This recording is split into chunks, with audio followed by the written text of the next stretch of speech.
अस्सलाम वालेकुम नाज़रीन, मैं हूं परवेज़ आलमी और आप देख रहे हैं मेरा यूट्यूब चैनल। उस दिन हमने नाज़रीन आपको दिखाया था गंदम को खाद लगाने का तरीका और आज हम बरसेम को खाद लगाने लगे।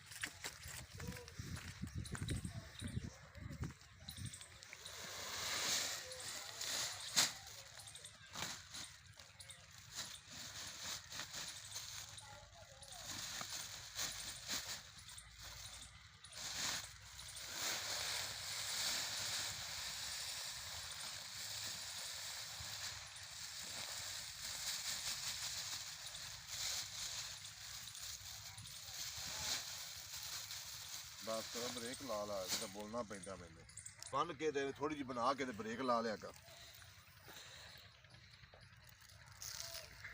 अगे आ जा थोड़ा जा बोलना जी। नाज़रीन, उम्मीद करता हूँ आप सब खैरियत से होंगे।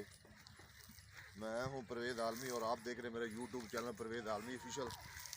तो नाज़रीन, हम आज बरसेम को खाद लगा रहे हैं, पहली खाद। उसके बाद हम आपको दिखाएंगे कि बरसेम को पानी कैसे लगाते हैं।